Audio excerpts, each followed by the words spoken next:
Each life we incarnate into has a divine purpose. For the majority of people on this planet, their purpose has eluded them. We have become so distracted with the struggle to survive that we have forgotten what we are here to do. In alignment with the sacred laws of nature, the ultimate purpose of all existence is to create and evolve. We certainly do not incarnate into life with the intention to destroy. And yet, we have come to live in a very destructive world. As a result, there are many out there who feel lost or adrift, whilst knowing deep down inside that something is very wrong with their reality. Many people wish they could do something of value, anything that is purposeful, instead of having to submit to a system of slavery in order to survive. It is important never to let go of that feeling. That is your soul crying out to you, telling you that your life has value and that you do indeed have a purpose. The most important thing you can do in life is to recognize your purpose, and often that requires a lot of soul searching. Life indeed dishes out some pretty tough challenges, which will either move you closer towards your purpose path, or will give you great training for when you finally realize what it is that you came here to do. But more often than not, the very clues about your life's purpose are hidden in plain sight, woven into the very fabric of our existence. But we are so easily distracted by irrelevant details that don't really matter, that often we miss the very obvious right in front of us. It is because of our willful ignorance of anything that does not fit our preconceived ideas that the truth about the nature of our reality is so readily hidden in plain sight.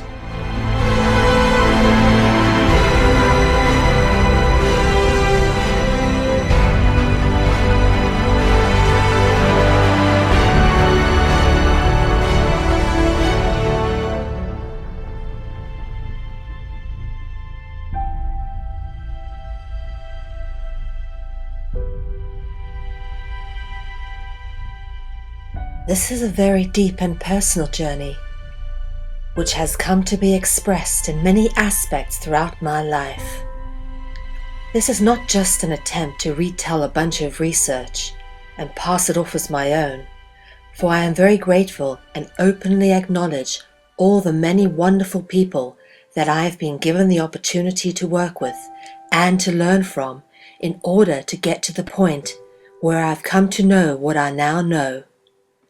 This is a journey I was always destined to go on, and likewise, how I have come to know this information forms as much a part of the story as the information itself. Your life. Hello and good evening, everybody. My name is Mel V, and tonight is episode 4 of Dragonology. So I hope you're all settled in for the evening, and hopefully you're ready for some interesting information. Today, of course, is April the 16th, 2015, 9 p.m. London and Morocco time, 10 p.m. here in Central Europe, and of course, my home country of South Africa, and 4 p.m. in New York. And of course, for those people who are in Sydney who managed to get up, it is 6 a.m. there, and it's Friday morning. Wow. Okay. I'm going to just dive straight in tonight because we have quite a lot to get through. And I guess we just pick up from where we were last week with episode 3.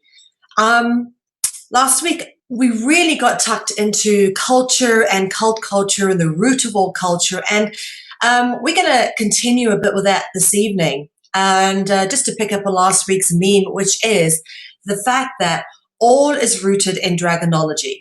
All our history, everything comes back to several defining principles, which we will categorically define, but they're very specific themes. They're very recognizable, they're very repetitive, and they keep coming up throughout the course of human history. And this is something we cannot ignore. We need to look seriously at the real evidence before us that has left clues about our past so that the people of today can understand what's really happened. Because most people have received, not really an education, more like an indoctrination. So what we covered off last week was the fact that dragon worship and dragons in themselves, or whatever you want to call them, we have kind of just tagged it down to the word dragon for now, and which is why I reference the series as Dragonology. These creatures, these beings, whatever they were the root of our culture, our cult culture. And this can be found in all things that are sort of auxiliary to us, including theatre, music, and the entertainment industry.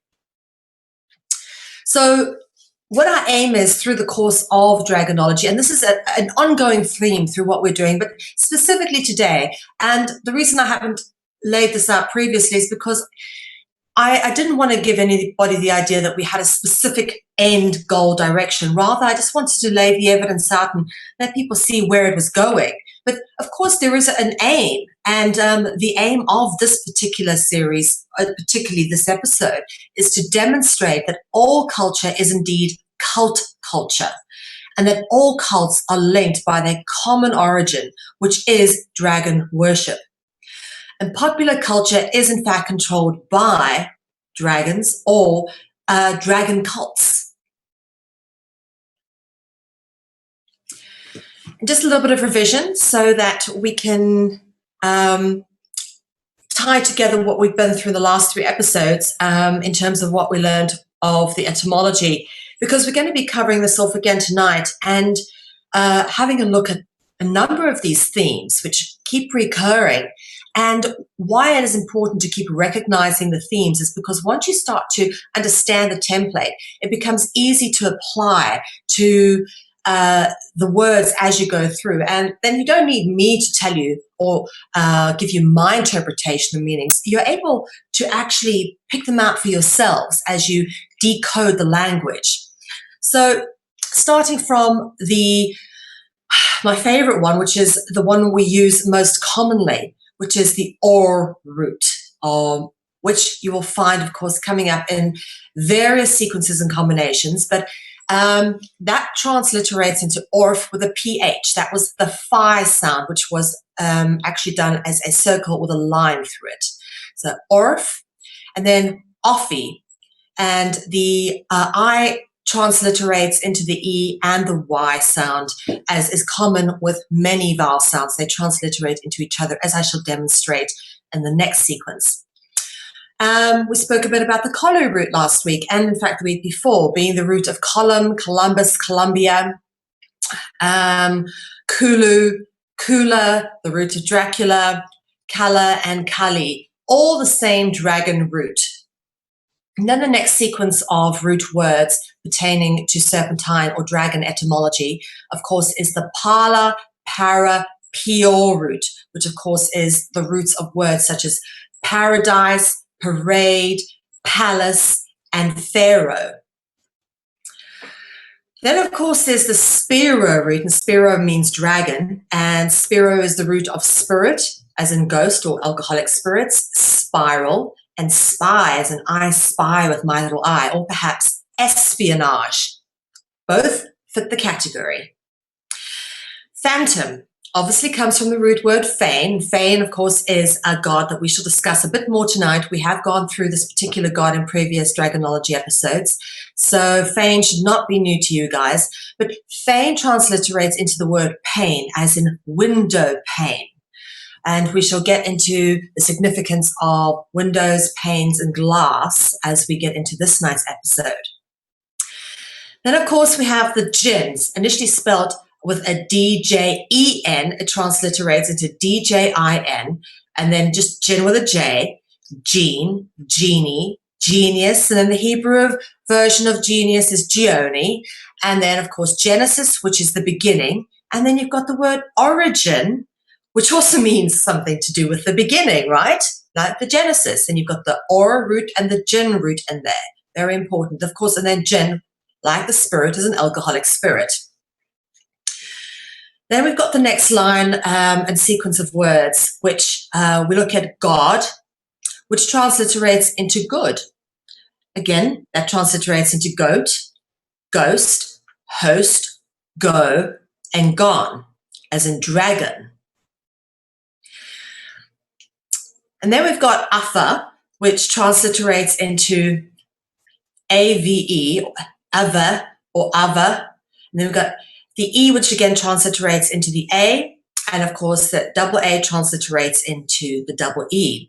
Now, it's not hard to understand how the V and F sounds are transliterated, because if you are a speaker of both English and Dutch, I grew up in South Africa, my native tongue is Afrikaans, which is a derivative of Dutch.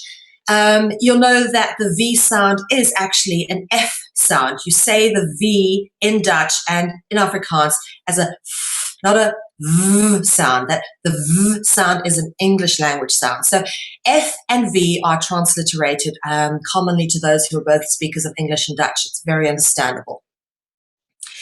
Then you've got the three root words of light. You've got the L, which is the Arabic, the Il, which is the Latin, and the El, which is the Hebrew, alluding to the Elohim, the Il, the Illuminati, and Al, which is illusory to Allah. Okay.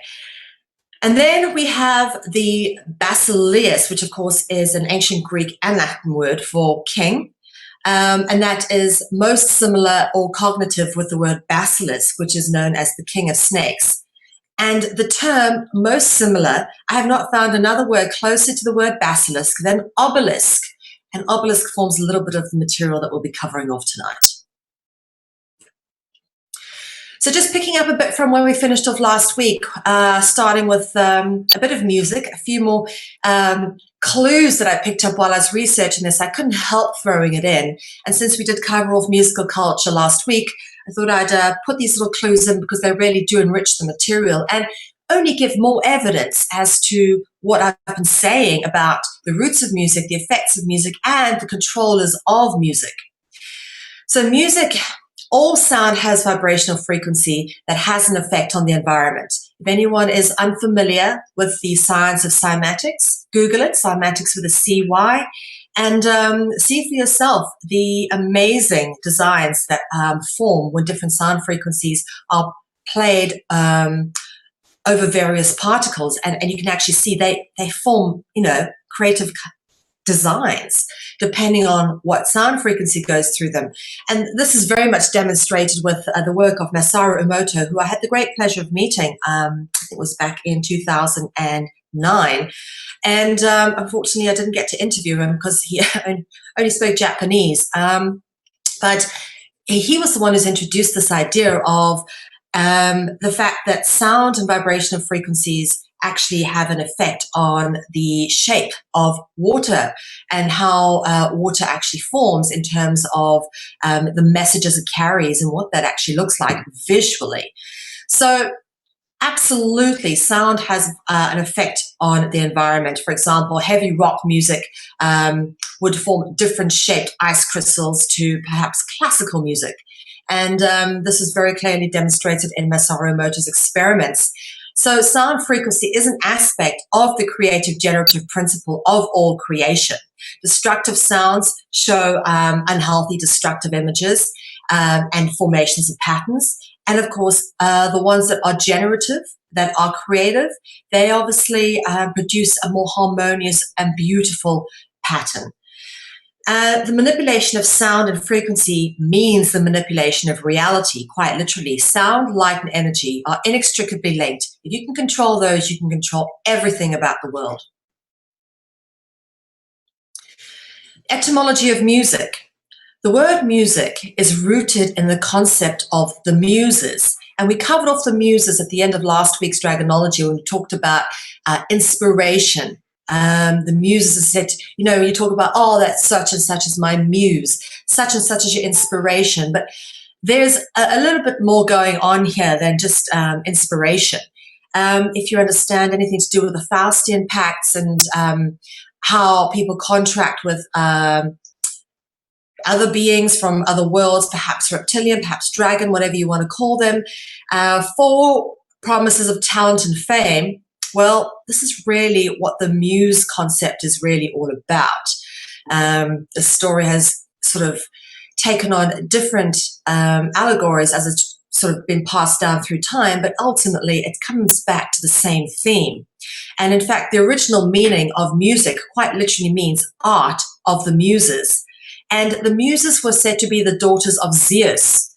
And Zeus was the Greek version of what then became Jupiter when Rome invaded Greece and took over all their gods.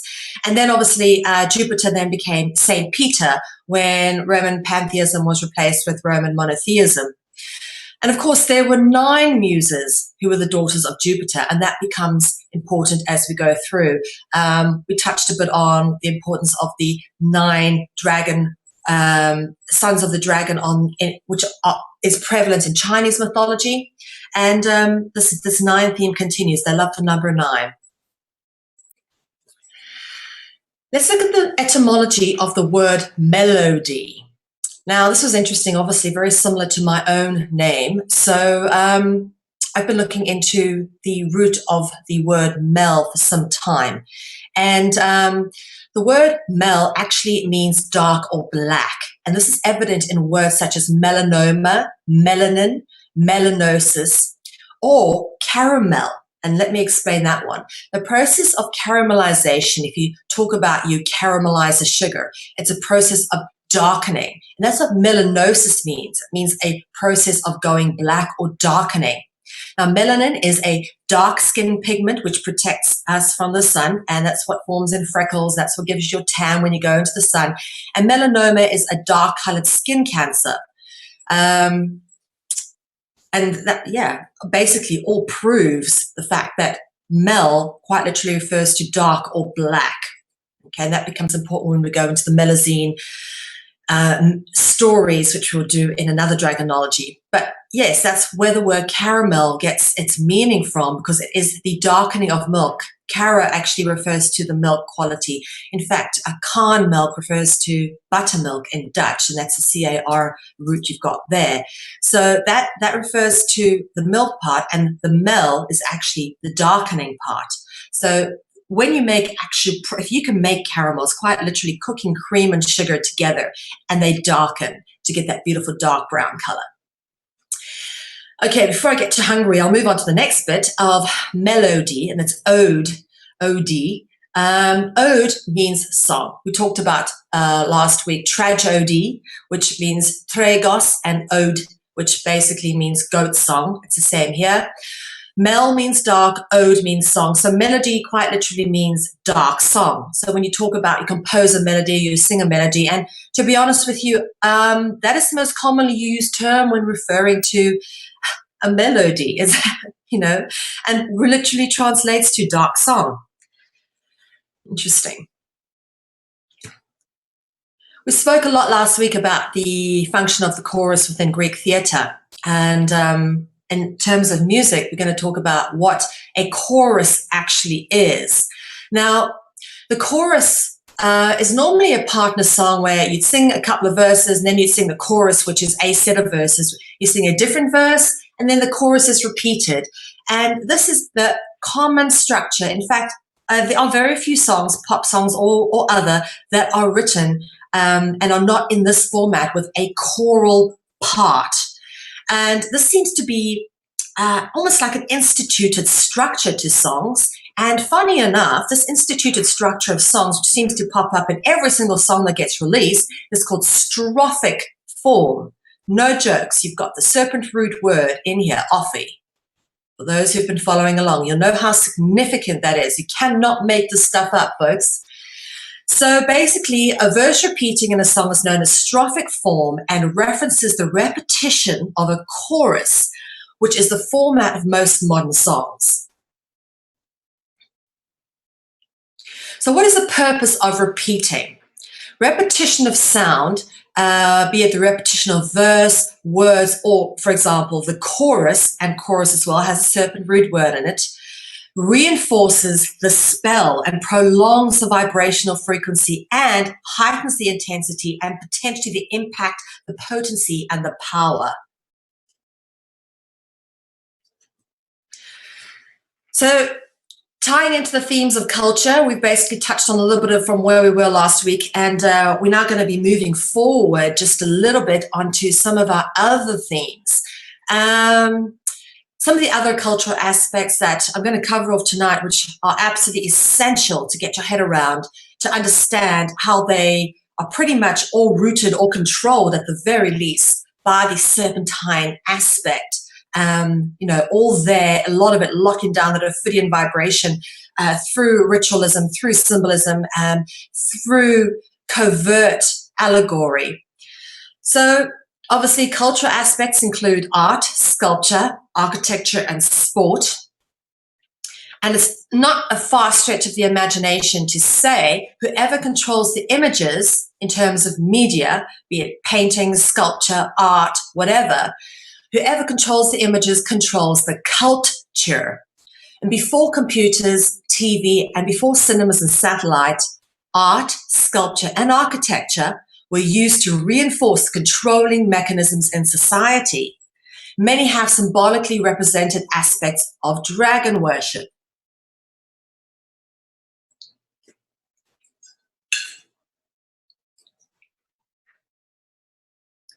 Okay, let's have a look at the etymology of architecture, some of the things that you need to be aware of. Okay, so we've spoken about the or, serpent root word, or, the one right at the first one that we always start with, the most common aspect, the or. Okay, now, as we've already discussed, vowel sounds sometimes transliterate and swap out with each other, and the or sound becomes the r sound. So it just also depends on which country you're in. For example, if you're Irish, the or and the r sound are pretty much pronounced near enough dead on the same as each other. So basically, the r sound, let's have a look at this and deconstruct the word architecture. Okay, so you got architecture, which obviously architecture is created by an architect. That word further breaks down into a smaller root of archon, which we will get into in a minute, and arc, which obviously then comes down to the arc with just the C, and then we show the root of that, which is the orc, and the or root word. And just to demonstrate when you're speaking exactly how or transliterates into R, the transliteration of or into R is evident in the similarity of whore and war.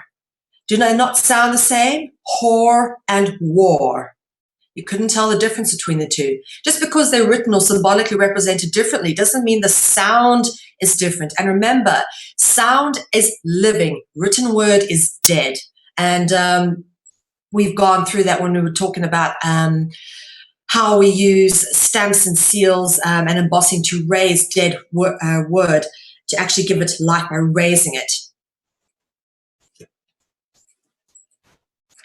Okay, so I spoke a bit about the orc as the root, and just to tie that back in for you guys who don't know what orcs are, perhaps you don't watch Lord of the Rings, but the concept of an orc is not born in Lord of the Rings. The orc or orcus has been represented throughout mythology in various forms, and this is a computer-generated, I think, one from a computer game of an orcus. But yeah, there were actually these creatures, orcs, in the Lord of the Rings trilogy. Not terribly dragon-looking, but certainly not human. And then, of course, the orc transliterates from the OR into the AR, as discussed, into arc and arch. And that's obviously the Arc de Triomphe in Paris. Just to recap basically on some of the root words and introduce you to a couple of new things here.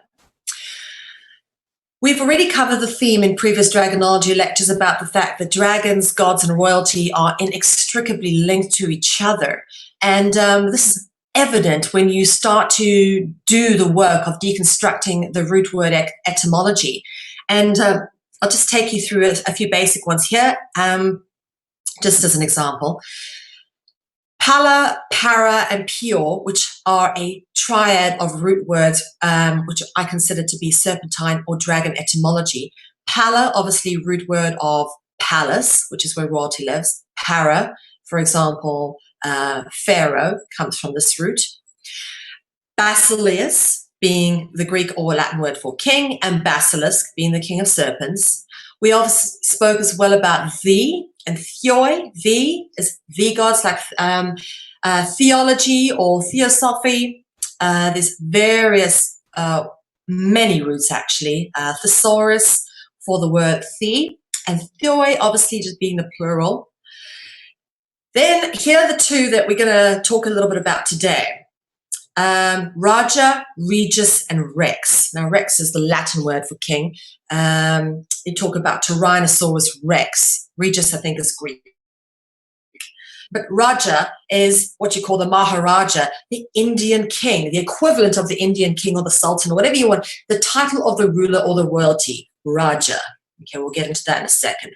And of course, arch or archon. Okay, talk about the archangel, the head angel, or archons. And we'll also discuss a little bit about that in a minute. The archons is a Greek expression of ruler or to rule.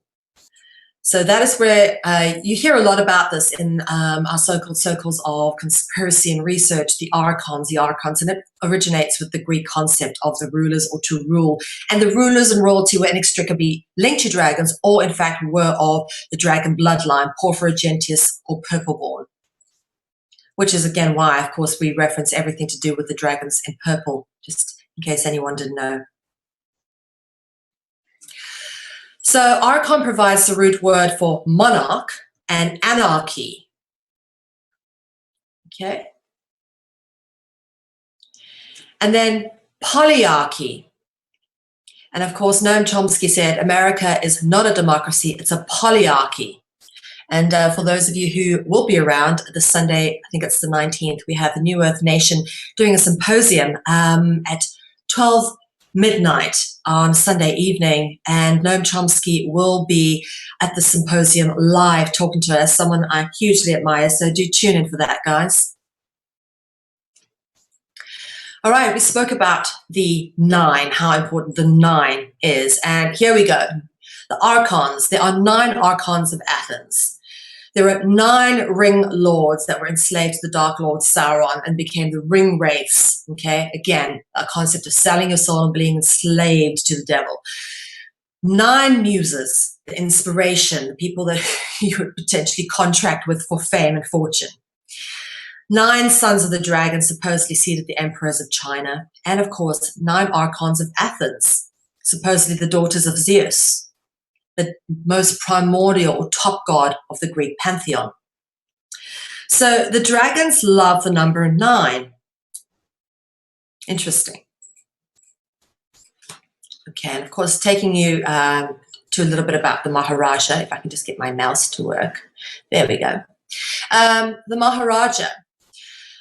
As we spoke about already, the Raja, this is the word we're looking at. Raja, Regus, and Rex all reference the same thing, which is dragons, rulers, or royalty. And this is where you start to see the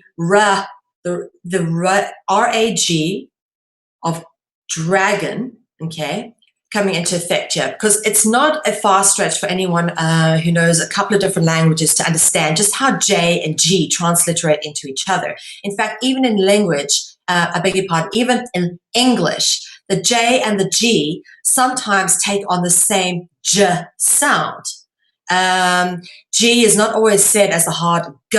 It is sometimes said J, like the J sound. Okay, so the G is sometimes said as J. For example, George. All right. So it's not hard to see why The G is transliterated for the J in Raja, and how that forms the root of dragon.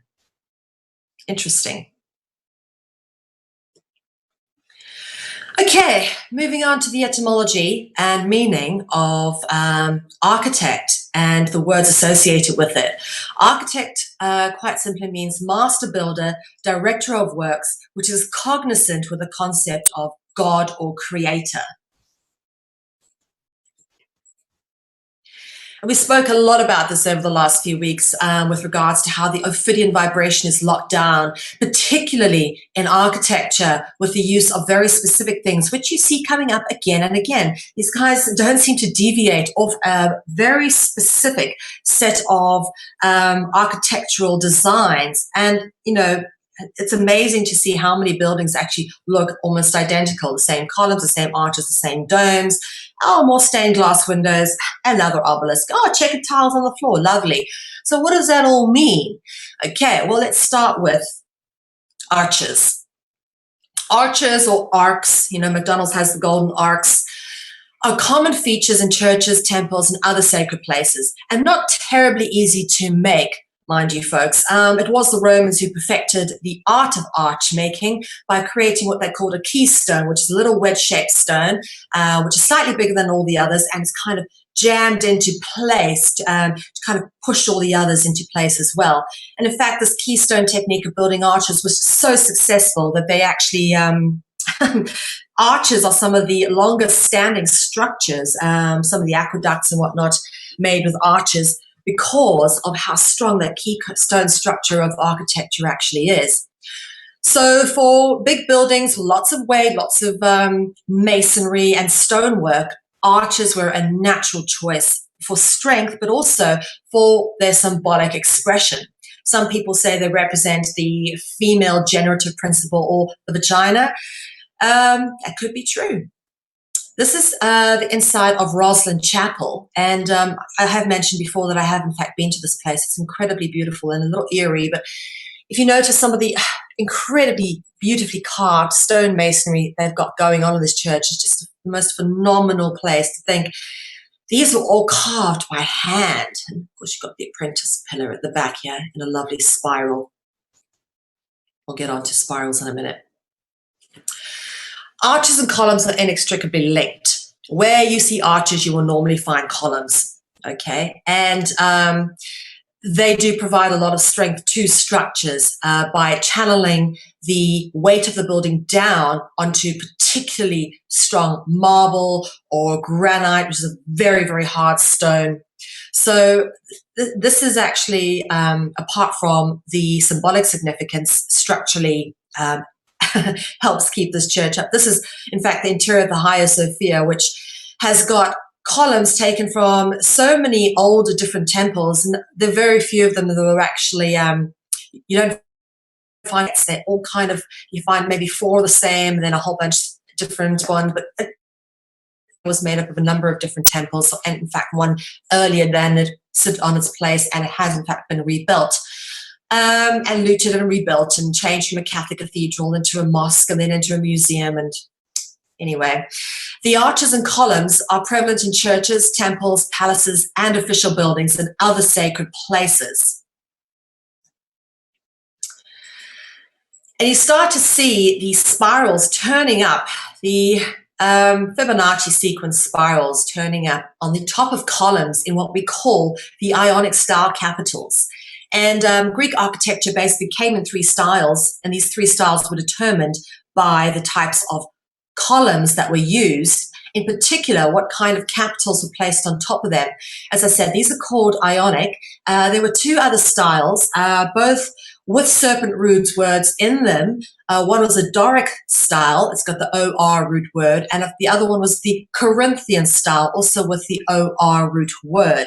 So the other two styles do actually reference serpents in the name, and then the one that doesn't have the OR root actually has spirals, so it's more visual as opposed to a verbal symbolic representative of dragon Ophidian vibration lockdown in architecture. Now, these guys didn't just put the spirals on the top of the columns, they made the columns spiral. And spiral columns are very, very common. In fact, when you start to look for these things, you'll be amazed in how many places these things turn up. And I really do particularly like these ones because they've got a lot of symbolism going on here. We spoke a bit last week, of course, about grapes and grapevine being symbol of blood and the holy dragon bloodline. So this one's got it all going on. You've got a little bit of Corinthian going on here. You'll find these kind of peeling back leaves on the Corinthian columns. You've got the Ionic capitals with the golden means spirals, and spiral is rooted in the word spiro, which means dragon. And then, of course, you've got the spiral columns, which ironically are called Solomonic. So you have a spiral column that's called Solomonic columns. And if my dear friend Dee is watching, this obviously touches onto the rabbit hole she fell down and took us on Inconspicuous News last night, because we were talking about the Queen of Sheba, who was in fact the wife of King Solomon. And interestingly enough, these are called Solomonic columns, which reference spiral columns, and spiral always references the serpent. Needless to say, the central altar of St. Peter's Basilica is in fact a Solomonic styled column altar. Check it out. Don't these things look like serpents to you? The serpent columns of St. Peter's Basilica are famous, in fact, and if you Google serpent columns, this is one of the first pictures you come up with. But interesting to note the Holy Spirit window at the back there with the dove, which we, of course, covered off in previous Dragonology lectures, and, of course, the dome in the immediate vicinity, and an arch, which we'll get into the domes in just a second. But as we've already mentioned, Basileus and basilisk are cognitive with each other. And of course, the word basilica is cognizant with the word basileus. And I beg your pardon. Basilica is cognitive with the words basileus and basilisk, which in turn is cognitive with obelisk. Again, my challenge to anyone, bring me a word that's closer to basilisk than obelisk. I can't find it. So there must be some connection. Now, just to show you how they use all the symbolism to lock down the serpent vibration, particularly in those who are porphyrogenitus of the dragon bloodline, royal born. Most popes, kings, rulers, and royalty, and high-ranking members of the priesthood tend to be from this dragon bloodline, or at least part, hemithoi, meaning half-dragon.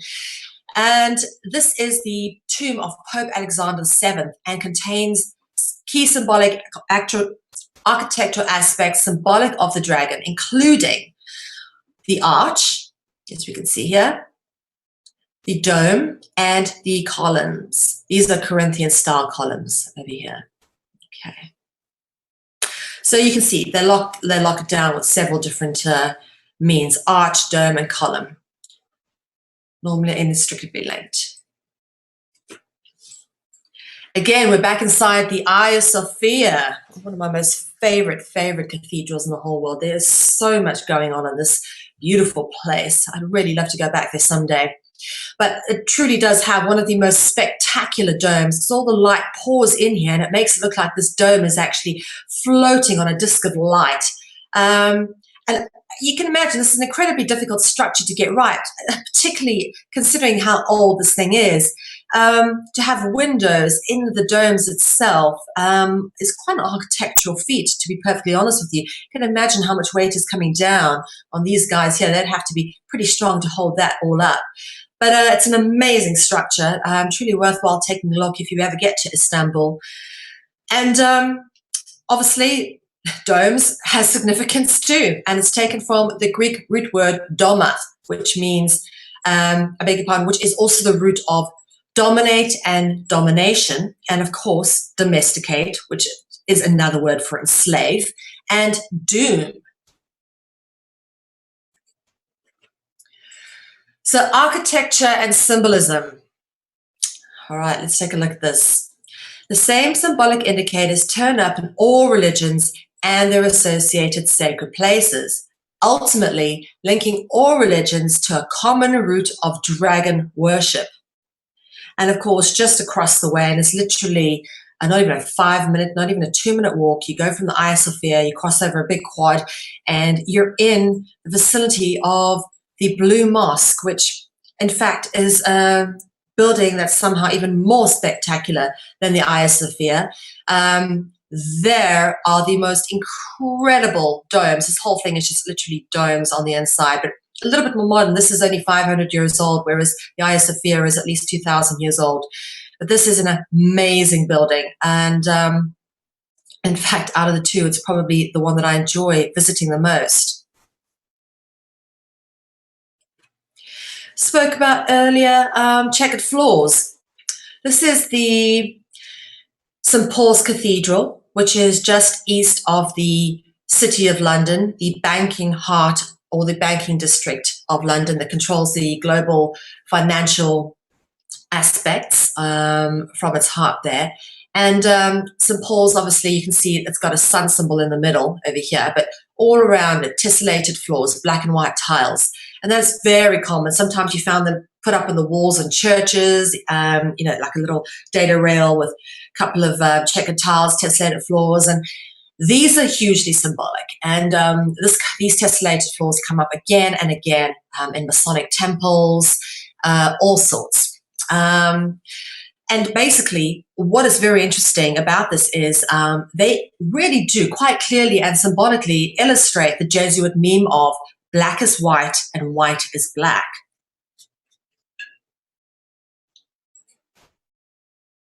All right. Spoke a bit about the obelisk just now. Obelisk being similar to the word basilisk, which is in turn similar to the word basileus, and of course basilica. Now, it's just a coincidence, but guess what? Ooh, I skipped one. There is an obelisk outside St. Peter's Basilica. The obelisk is a common occurrence in places significant to dragons and is symbolic of a serpent. Now, then, if you were watching Johan Oldenkamp's presentation before we came on here, he quite accurately pointed out that there are obelisks in the 3 Empire State cities, which is, of course, New York, Washington, D.C., Vatican City, and London. And obelisk is, of course, as I said, cognizant with the word basilisk, which in turn is etymologically similar to basileus, meaning king. All right, let's talk a bit about how things went down before our time. Up until about 200 years ago, it was pretty difficult to, if you were a peasant or you didn't come from a wealthy merchant class or aristocratic family, or you weren't in the clergy, you were just a commoner.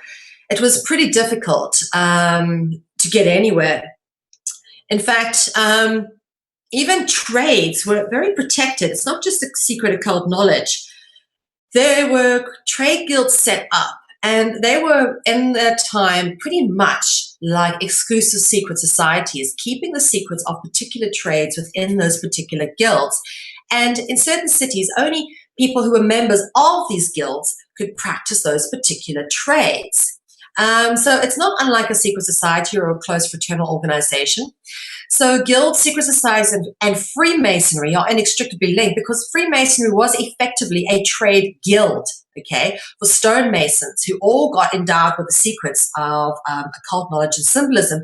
Otherwise, how on earth would they have carved all those beautiful symbols as we've spoken about in Roslyn Cathedral or Roslyn Chapel, for example? So the occult knowledge of symbolism, sacred geometry and architecture, stonemasonry, sculpture, and art was controlled and passed down by a select few to a selected few who were initiated into the secrets and had knowledge of the true meaning of the symbolic expression and what they represented. And of course, this is stone carving of the Mason symbol of the square, right angle square, and compass. The Masons are obsessed with squares. And as I mentioned, crafts and trade guilds were exclusive membership-only organization which dominated certain trades and crafts. And in some parts, only members of these guilds were allowed to practice their trade and craft. and this is just a little bit that I've pulled off the internet, which I thought I'd read through to you. So it's not me making this up. This is actually research that has come from pretty good sources. In most of Europe, craft and professions had been governed by guilds for centuries, ever since the expansion of towns and cities in the Middle Ages. These sworn associations controlled trade, limited outside competition, established standards of quality, and set rules for training of apprentices. Membership was usually compulsory. Only guild members could practice their trades within a city and its territory. Most guilds originated as religious organizations. They continued to serve a social and religious function, organizing celebrations on feast days, sponsoring lay brotherhoods, and providing charitable support to the widows and families of their members. Sounds like the United Malta or Freemasons today. In the 1200s, Florentine painters had joined the Arte de I can't speak Italian. Arte de Medici Speciali. My Italian friends are going to slay me. The Guild of Physicians, Apothecaries, and Spice Merchants. Their association with these professions is not as improbable as it may at first seem, since the apothecaries and spice dealers were suppliers of pigments. Painters and doctors also shared a patron saint, which is Saint Luke, who was himself both a doctor and an artist, and said to have painted the Virgin and Child from life. Anyway, goldsmiths and those who worked with gold thread belonged to the Arte della Seta, together with silk workers. Sculptors and carpenters were members of the Arte dei Maestri di Pitria e Legnami. Pardon that. Architects did not have a guild per se. Most architects also worked in other arts. Many worked primarily as sculptors, as we have seen. By the end of the 13th century, the Medici Speciali also included barbers, glass blowers, booksellers, potters, and makers of all manner of items, from knives to masks to tennis balls and rackets. As the status of artists rose, the old associations with manual crafts and trades came to be viewed as stifling to artists' professional aspirations. During the early 14th century, Florence's painters won limited independence from the guild to form the Company of St. Luke, an association that originated and continued to function as a religious confraternity. Somewhat later, sculptors were also admitted. That sculptors and painters saw themselves or their interests as united and distinct from other trades represented in their guilds suggests a new perception about their arts. New institutions evolved that reflected this transformation and helped promote it. Okay, and this is a long-winded allegory for describing the birth of what we now call secret societies, or the initiated ones. Again, we've seen here, we have people who are allowed to engage in certain things and people who are not. Again, a limiting of, and a snobbery, so to speak, as well. You know, who became an apprentice, all that sort of thing, all very old paradigm, all very controlling. And none of it is really, I mean, think about this. There is no other way to go about engaging with knowledge than to make it freely available to anybody who wants to use it. It's not really up to me or anybody else to decide who gets to have certain knowledge and who doesn't. Ultimately, there are always going to be those who take knowledge and abuse it. Hopefully, they'll learn the lesson. The karma will kick them in the ass a few times and they'll come right. If not, you know, they have to suffer it out and work things out for themselves. But ultimately, information is the common heritage of all beings. And the fact that in any way you have any controlling organization keeping certain trades and crafts and skills limited is already, the moment you install any kind of membership, and you use the word membership loosely here, we're actually referring to an initiation of sorts. You're installing the first steps of hierarchy. Membership is the first step to hierarchy. So remember the basics going forward as we climb into sculpture. As we say, sculptors and architects were inextricably linked. The basics being serpent symbolism masks the dragon. And, keep jumping, beg your pardon. What we got here are three children actually being consumed by a dragon. And this is a 1st century AD Roman sculpture. And this is, typically the kind of thing you'd find in people's homes. This is quite a common one that was showed up, just like the pan and goat one that I've shown you. This is something that's very common depiction. This is one of these Greek names I just can never pronounce. So let me give it a try. Asclepius. Yay, I got it right. Asclepius, Greek god of medicine and surgery. Now, you can notice this guy's got a serpent twisted around his staff.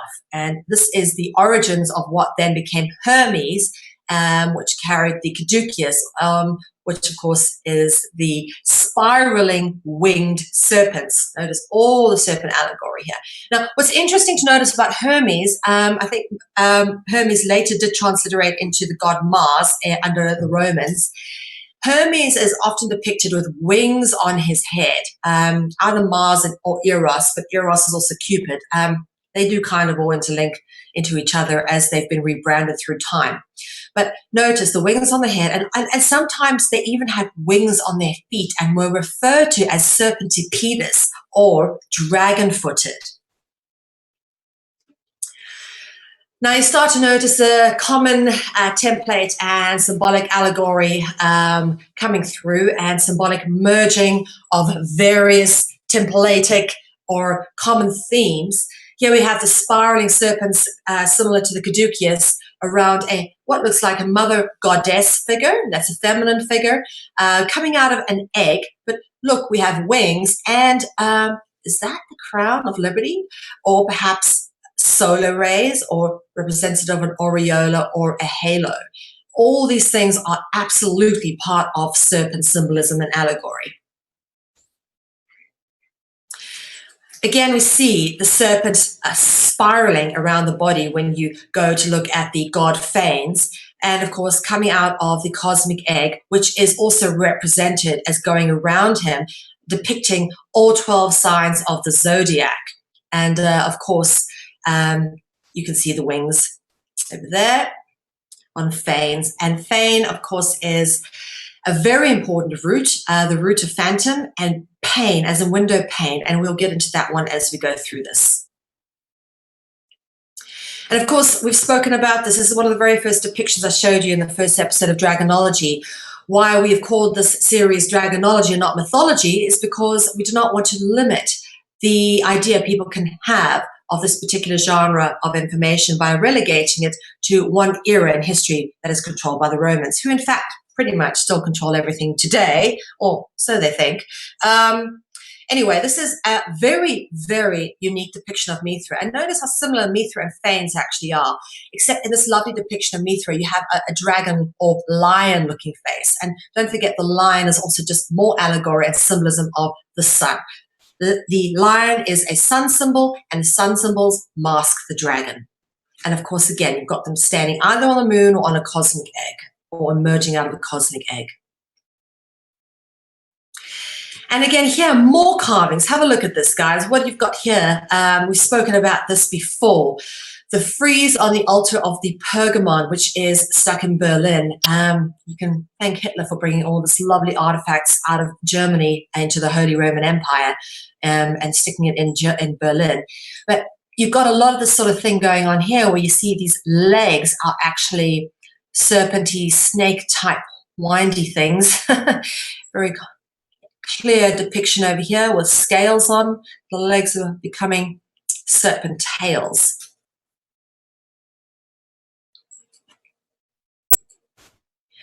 And this turns up everywhere. So that was obviously the altar of the Pergamon, carvings on the north frieze of the altar of the Pergamon, which was located in the ancient Greek Empire, which is actually part of Turkey now, where this originated from. But as I said, it was looted by Hitler, stuck in Berlin.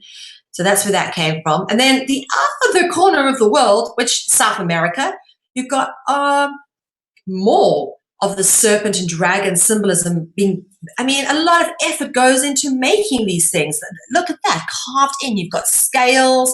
This, again, what you've got spiraling representation going up, spiral representation, spiro, dragon is being all represented here in the architecture. And of course, this is an Aztec pyramid.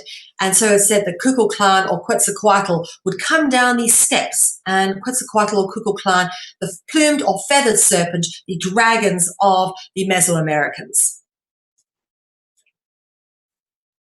And then back up to North Africa, ancient Egypt, and we see this similar themes coming up there, carved into buildings. Here you have the Temple of Wadjet with the cobras carved into the walls. Remember, the cobra was a symbol of the Theban priesthood.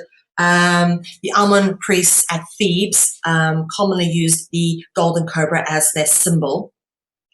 And this is a lovely piece from ancient Egypt, again depicting dragon worship. And once again, sun symbol is always irrestrictably linked with dragons, serpents, rulers, and it appears over here on the top of this Egyptian dragon or serpent.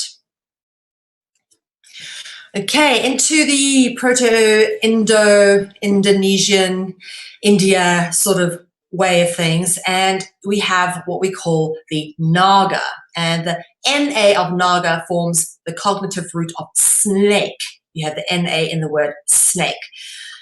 And these Naga statues and representations, pretty common actually. One of the ones I love the most is how they always seem to have several of these guys coming over their head. This is pretty common as well. Buddha sitting under the heads of the Naga. And again, what do you have? The spiraling serpents. These spiraling serpents, they're everywhere. And notice they often come in pairs, spiraling paired serpents, as is with the caduceus, and we get into pairs in just a minute too. And of course, serpent and shape-shifting and half human, half snake allegory, a common theme of Genesis, and of course, Genesis rooted in the word jinn. And of course, this brings us back to the creational myth. One of the places we just keep coming back to is the creational story in the Garden of Eden, which, of course, the word paradise comes from the Edenic concept of paradise, and para is a serpent root word. So it just doesn't stop. It just goes on and on. This is a depiction on a column outside Notre Dame Cathedral in Paris. I actually have seen this one. And they love to put dragons on buildings, from the gargoyles of Notre Dame to palaces, castles, churches. Recently I took a trip to Barcelona and we saw these things just absolutely everywhere. Serpents, dragons, griffins, mermaids, all sorts carved into old buildings.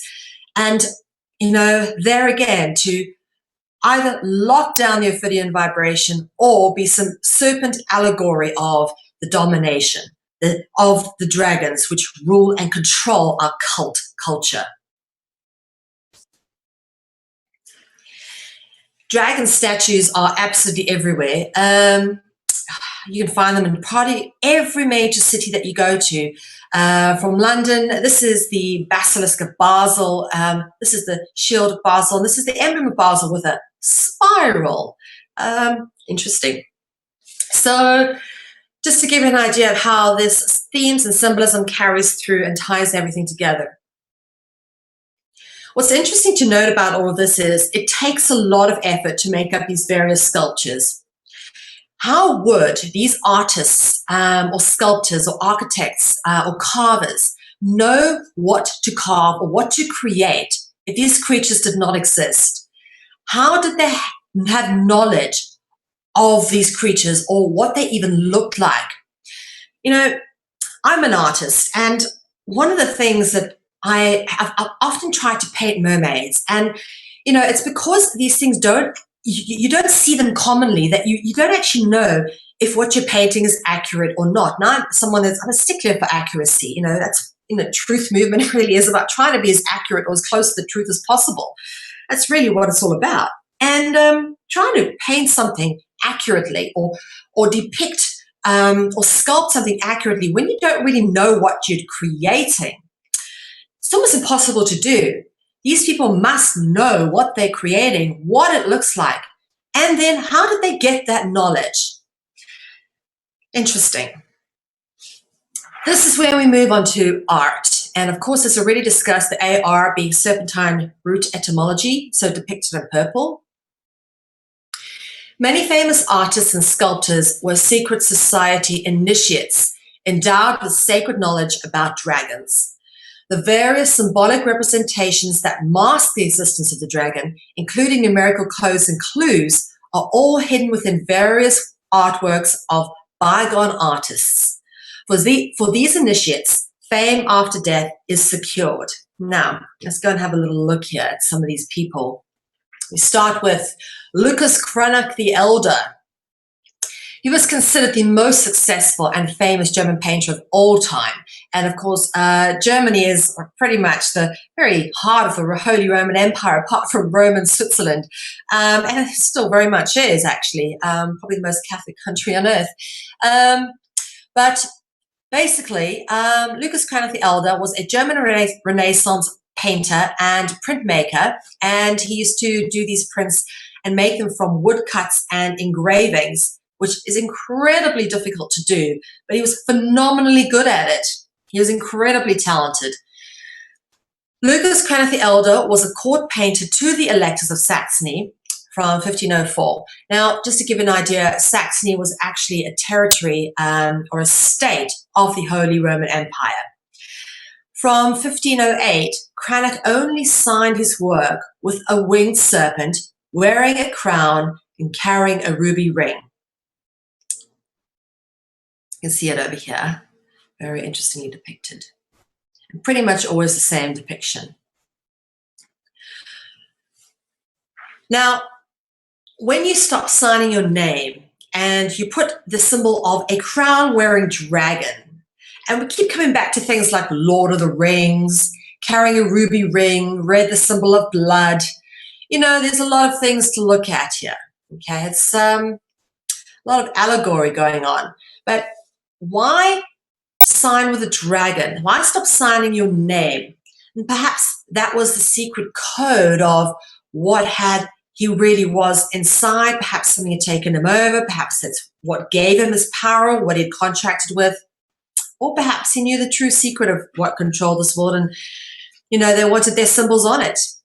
Who knows? My bet is that after he was made a secret society initiate, it was then that he started using this dragon symbol to sign his work instead of using his name. And this is a woodcut of Lucas Cranach the Elder. As you can see, it's incredibly beautifully done and detailed. This is obviously, beg your pardon, the beast of the apocalypse, seven-headed dragon, and the whore of Babylon carrying what would be supposedly the Holy Grail. Notice how they're all bowing down and worshipping.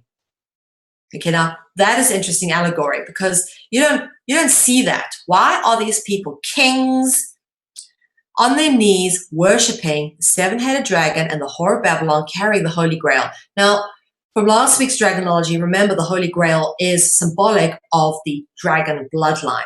And we get into that more next week, as I should go on to discuss.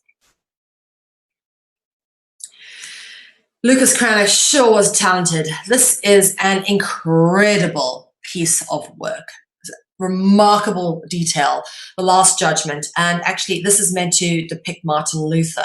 But just absolutely phenomenal, but also a real indication as to his indoctrination and programming, which is very much the religious agenda, the cult indoctrination agenda. All religions come from a common source, a common origin, which is dragon worship, and all dragon worship is rooted in cult and ritual.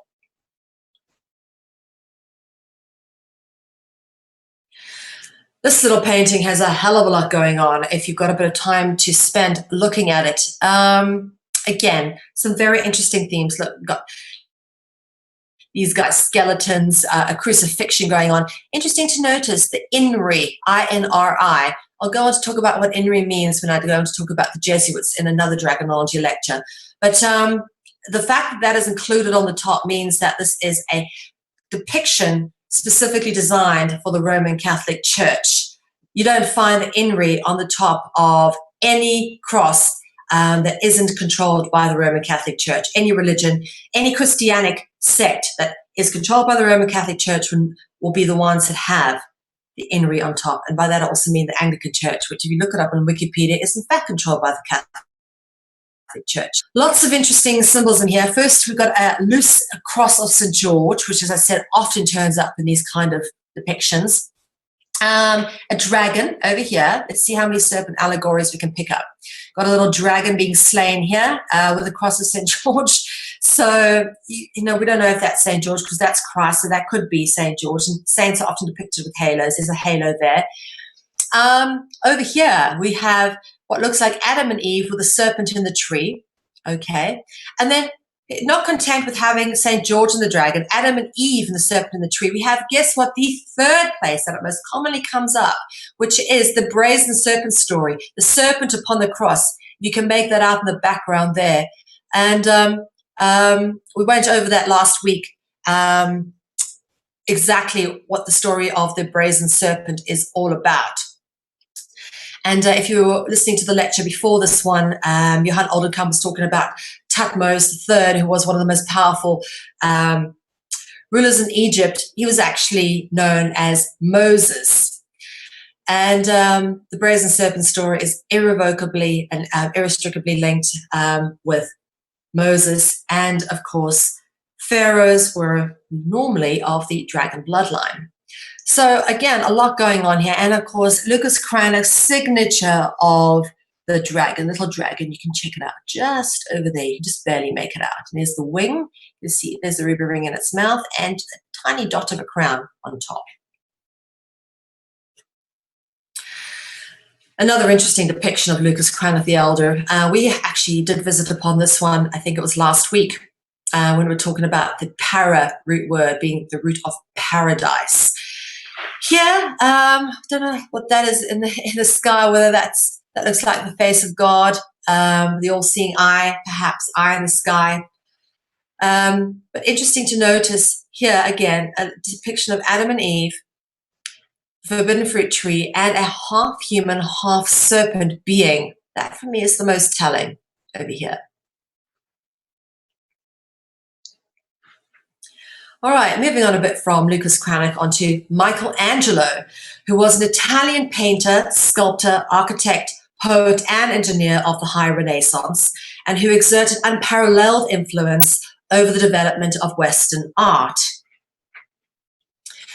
Now, the Sistine Chapel of Vatican City was apparently painted by Michelangelo laying on his back on some scaffolding. I mean, to paint a roof, you can't exactly take this thing down and put it on the floor and paint it. You have to lay on your back to paint it.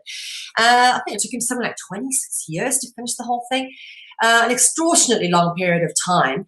But let me just say, you don't get to paint anything in terms of chapels, ceilings, and roofs within Vatican City unless you are a highly initiated secret society member, so that you know how to include all the necessary symbolic allegory, because it's all about the symbolism, folks. Never forget, symbolism has always been used as a method of subterfuge, and symbolism normally masks the existence of the dragon. And of course, the most iconic images from the Sistine Chapel ceiling being the creation of Adam, this one over here, and the fall of man, which interestingly enough has another, guess what, half human, half serpent being. He certainly knew something, Michelangelo. In fact, even his name is littered with serpentine etymology. And then the most obvious candidate for a secret society initiate being Mr. Leonardo da Vinci, a well-known member of the Priory of Sion, which is a traditionalist Catholic chivalric order or secret society, made famous in the film The Da Vinci Code. Clear indication of Leonardo da Vinci's initiation into the Priory of Sion is evidenced by Da Vinci's acknowledgement of the numerical code that alludes to the fact that Jesus is an astrotheological hybrid of a sun god. The Last Supper by Leonardo da Vinci, for me, is the clearest indication that he absolutely knew what was going on. And let's have a look at this, okay? That Jesus was not a real person, as in the traditional sense is described in the Bible, but actually more an astrotheological hybrid of a sun god. Let's have a look and explain first off the astrotheological hybrid of the sun god bit. The cross of the zodiac is actually where the cross we've come to know as the Christian cross or the pagan cross has come from, and basically is represented by these two lines that go across here. The cross of the zodiac is divided up into 4 sections by these horizontal and vertical lines, okay? And each of these 4 sections then in turn have 3 months. The 4 sections are the 4 seasons, winter, spring, autumn, and summer. And basically you have the numerical allegory of 3, 4, and 12. So 3 times 4 is 12. But there's something very important, which is the central principle, which is the sun, which is what represents Jesus. And that is obviously represented at the bisecting point of the horizontal and vertical lines. And of course, as we say, that is where you get your cross symbolism from. It is the depiction over here that I want to bring your attention to quickly, and I'll jump back. The solar cross is a depiction of the sun's movements across the sky through the course of the year. The vertical and horizontal lines mark out the solstices and the equinoxes, okay? So that's what these lines are marking out, the solstices and the equinoxes. And of course, the central point is important too. This is a digitized version of the Last Supper, so you can actually have a better look at what it looks like, because the other one's rather damaged. And you can check it out. It's all in here. What you have, 4 groups, 1 group here, 1 group here, 1 group here, and 1 group here. Each group has 3 people in it. And of course, then you have the sun, which would be the center, which is Jesus. Okay? Let's talk about the central point, the center of the circle. The point in the center of the circle, which obviously would make up the point of the center of the cross represented as the sun, was said by Madame Blavatsky, who was the founder of the Theosophical Society. She refers to the point in the center of the circle as the primordial force, the ever-eternal nature, but that from which it emanates is passed over in silence. Very telling. I just love Blavatsky. And here we have a perfect illustration of the allegory that was being demonstrated, which is, in fact, the 4 seasons, okay, each with 3 months in them, winter, spring, summer, and autumn, okay, the groupings that all clump together in distinctive groups, 4 groups of 3 each, and then Jesus in the middle. And in fact, if you take lines from anywhere, see down the middle there and through the center of this painting, you will come to Jesus' face. In fact, from the corners of the painting as well, through the center, it crosses over on Jesus' face, who would be the point within the center of the circle, which would be the point within the center of the cross representative of the sun, which in turn is representative of the cross of the zodiac. See it? The 3, 3, 3, and 3. Jesus being the central principle. Interesting stuff. Okay. The Lost Da Vinci. Still a little controversy over whether this was in fact a painting by Leonardo da Vinci. I most certainly would say that based on some of the techniques used, particularly the shadowing techniques, it most certainly would be. However, I don't think there's very much of his actual paintwork left. This thing was so reconstructed by artists when it was discovered. But nonetheless, one of the most interesting things about this piece of artwork from just a technically superb point of view is this is a glass ball. Incredible to get this kind of detail right down to the bubbles and the reflections in the actual glass itself. Remarkable piece of artwork. And a hell of a lot of effort's gone into making this look extremely accurate. Now, there is a lot of allegory to this glass ball. Leonardo da Vinci wouldn't just paint nothing for nothing, particularly something with such great detail. Again, this hand symbol is very significant. We'll get into that in another lecture, but the glass ball, particularly significant, and this is a theme which comes up quite a bit. Bear with me.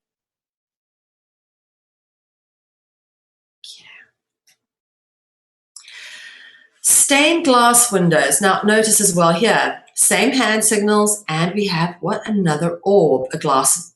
I don't know if that one's glass, but that is an orb. Okay, we've got a ball there, and it's got a cross through the middle, like the solar disk that we've just seen, the cross with the zodiac.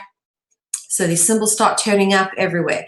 This depiction of Jesus has him with a halo and a cross as well, as we've just discussed, because he is a solar Messiah. Okay, so stained glass turns up everywhere. I've traveled and I've been to so many different cathedrals and churches and temples across Europe, and just one of the things that amazes me is some of these amazingly artistic and detailed stained glass illustrations and depictions that you can find.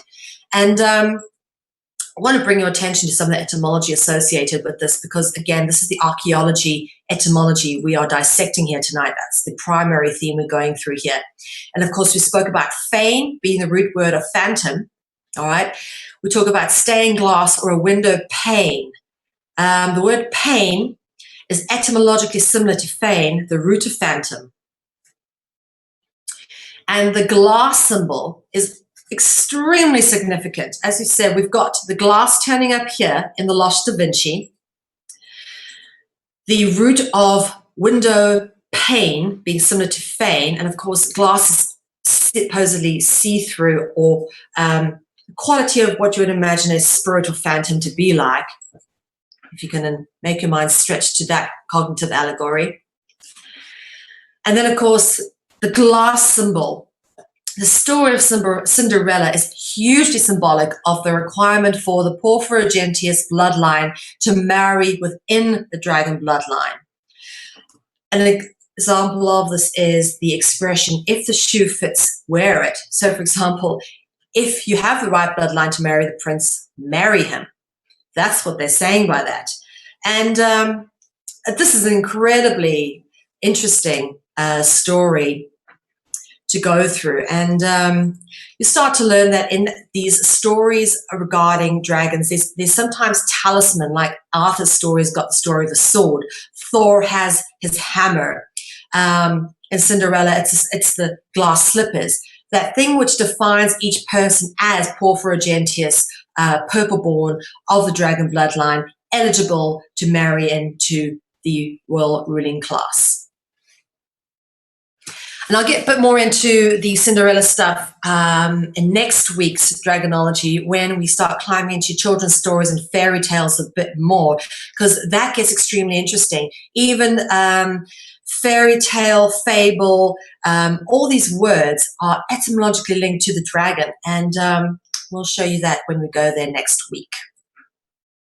But for now, we just want to finish off with what is actually our cultural programming. And of course, sports has become a huge part of modern day culture.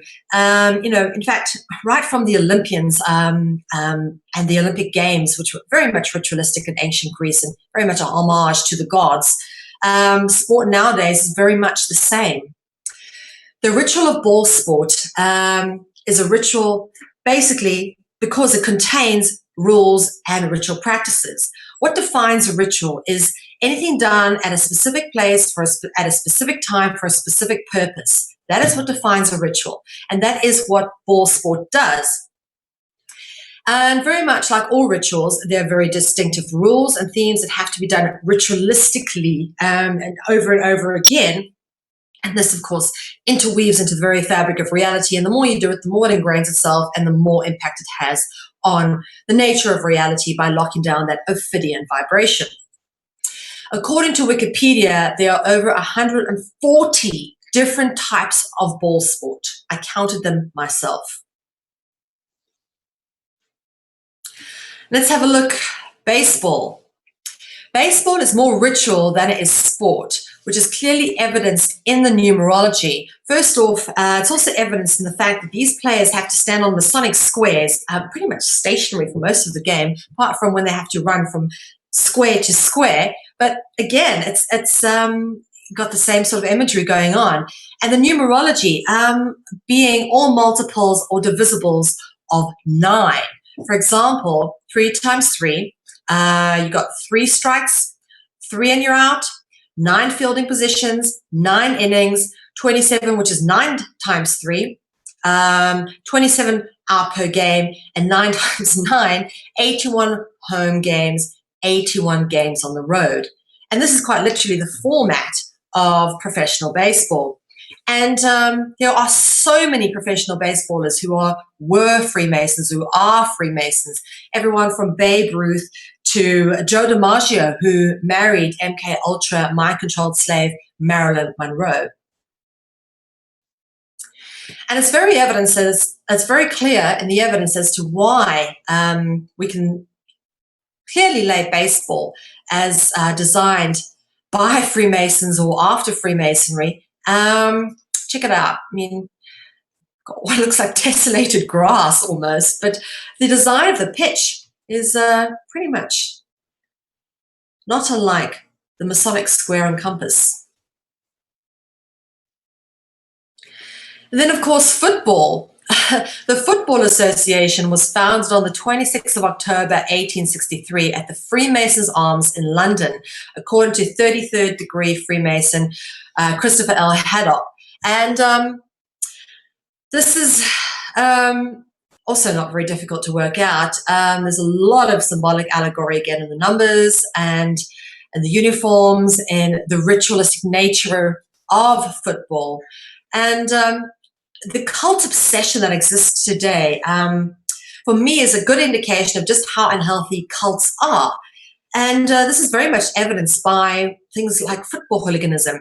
It's not unlike religion.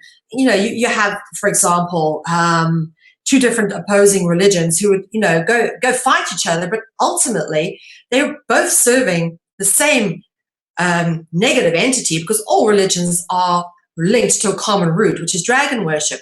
And it's the same thing with ball sport, because you believe in one label more than another, Tottenham as opposed to Chelsea or whatever, you find that a reason to beat the bloody hell out of the person who believes in the other label. Ultimately, it's all about the same thing. It's all about a game, a bunch of, overpaid egos running around a field, throwing a ball around. That's what it's all about. And all your attention goes into that ball. Keep your eye on the ball. Why the ball? The glass ball that shows up, that there's always the orbs in the hand. That's important. All that energy and attention going into the ball. We'll get onto that in a minute.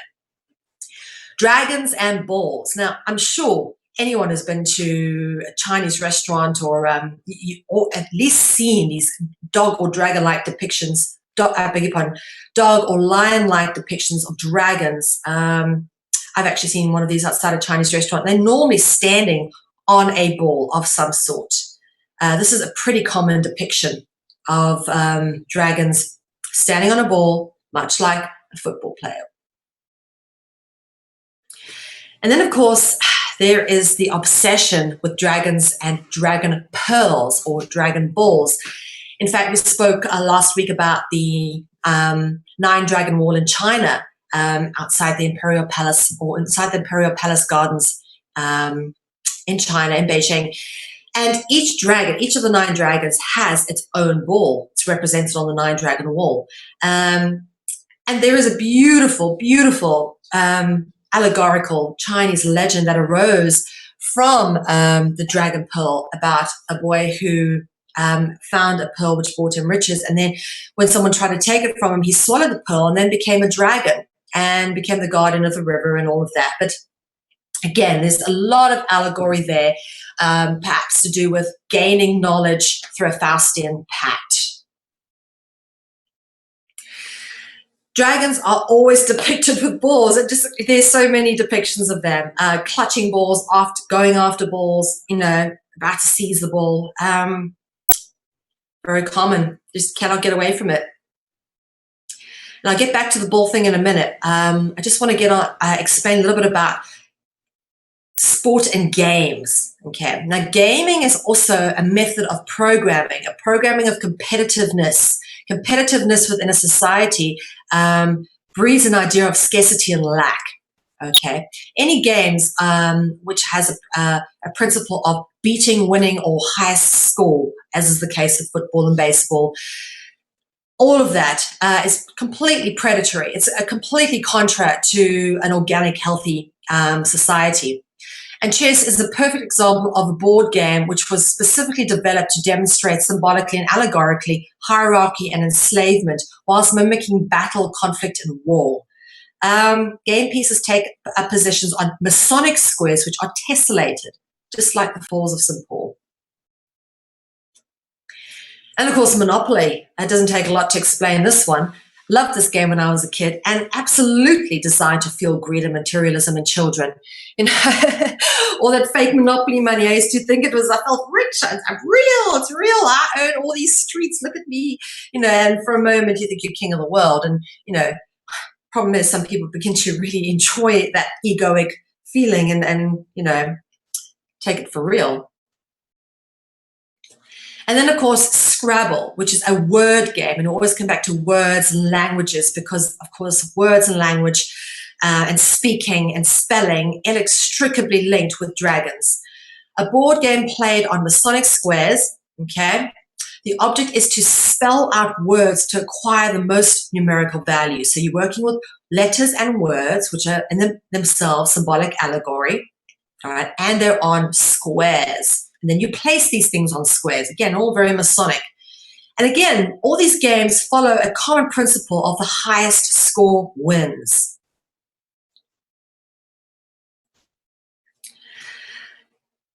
Just want to recap before I get on to the next small section on some of the etymology and the roots. We spoke a bit previously about para, which would be the root of paragraph, paraphrase, parallel, paradise, pharaoh. Then, of course, pala or pala, which would be the root of Palestine, palace, and then pure. These three, para, pala, and pure, they are inextricably linked with each other. They are what I'd call a serpent root triad in terms of etymology. Now, there are allegorical words which I want to take you through because it gets real funky at this point, which have transliterated from these and have real tangible allegorical meaning to the dragon. Let me show you. Parler, we spoke about, is an Indo-European and still used in French. It means to speak. We talk about the Pirates Code, invoke the rule of parler, which is the right to speak to the captain of the ship where you're being held captive. So look at the word parler, and it's not unlike the word pearl, except you have the E, which is moved to this position just before the P. So parler and pearl, and we spoke originally about, over here, a dragon pearl, right? The dragon pearl and the dragon pearl legend. So follow me here. We've got parler leading on to pearl. Then we talk about a pear. We've always got this spiraling pair of dragons. Then we've got the fruit, the pear. We talk about apples and pears, which are synonymous with each other. The pear is often an allegory of the dragon. We discussed that in previous dragonologies. All right. And then pure, again, I've just stuck that in here because pure basically links, it transliterates pear into peer. Okay. And as I said, pure was originally part of this root, pala, pala, and pure. It's the original etymological triad there. But you got pair, which transliterates into pure, which transliterates into peer, which peer we'll get into. Then you got appear and disappear. Okay, and it's obviously got the root of what would be pear, the fruit, but said like peer, as in colleagues or esteemed peers or so forth. All right, I'll mention the word pearl. We talk about the dragon pearl, and let's talk about pearls in its other allegorical contexts. the word pearl spelt parel in Dutch. So you've got pearl with the E being moved from before the P to behind the E, I beg your pardon, behind the R in Dutch. So pearl is parel in Dutch, all the same letters, just moved around. And that is etymologically similar to parlay, all the same letters, yeah, as parel and pearl. So pearl in English, parel means pearl in Dutch, and parlay means to speak. And this allegory is evident in the idiom pearls of wisdom, because the pearls replaces words. Instead of saying words of wisdom, you talk about pearls of wisdom, all right? Because these words are inextricably linked. Pearl and parlay, which means to speak. What do you speak? Words. I hope you can all see the themes carrying through here. And then moving this on, we spoke a bit about the goddess Venus Columba and the root word kolu in Columba last week. Now, Venus Columba was supposedly born from, that's right, an oyster shell, much like a pearl.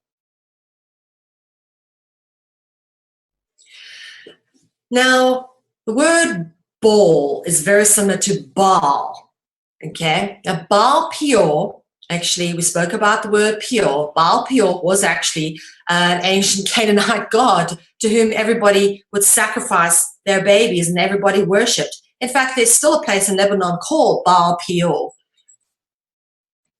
And as I said, Baal worship was very much about ritual, sacrifice, blood drinking, all that kind of thing that you cover off in ritual. And as I said, Baal is etymologically cognizant with ball.